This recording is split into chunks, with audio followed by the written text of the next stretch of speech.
বলিউডের অঘোষিত সম্রাট, যার কণ্ঠের জাদুতে বুঁদ হয়ে থাকে গোটা দেশ, তিনি অরিজিৎ সিং। কিন্তু হঠাৎ কেন শোনা যাচ্ছে যে তিনি আর প্লে ব্যাক করবেন না? কেন কোটি কোটি ভক্তের মনে আজ এই সংখ্যা?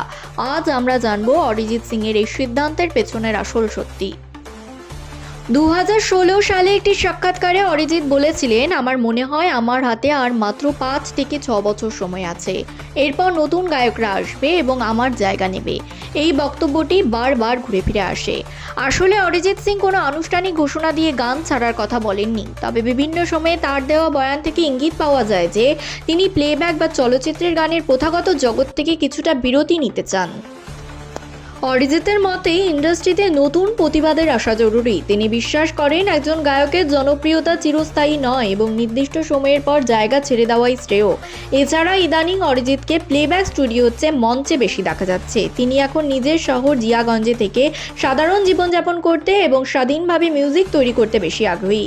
চলচ্চিত্রের ফরমায়েশি গানের চেয়ে মিউজিক নিয়ে নিজের মতো পরীক্ষা নিরীক্ষা করতেই তিনি এখন বেশি স্বাচ্ছন্দ্য বোধ করছেন। তবে ভক্তদের জন্য আসার কথা হলেও অরিজিৎ গান ছাড়ছেন না। তিনি হয়তো আগের মতো বছরে শয়ে শয়ে গান গাইবেন না, কিন্তু বেছে বেছে কিছু ভালো কাজ তিনি অবশ্যই করবেন। অর্থাৎ অরিজিৎ সিং থাকছেন, তবে হয়তো নতুন রূপে, নতুন কোনো ধ্যানে। তার কণ্ঠের সেই মায়াবী সুর আরও বহু বছর আমাদের সঙ্গী হয়ে থাকবে, এটাই আমাদের প্রত্যাশা।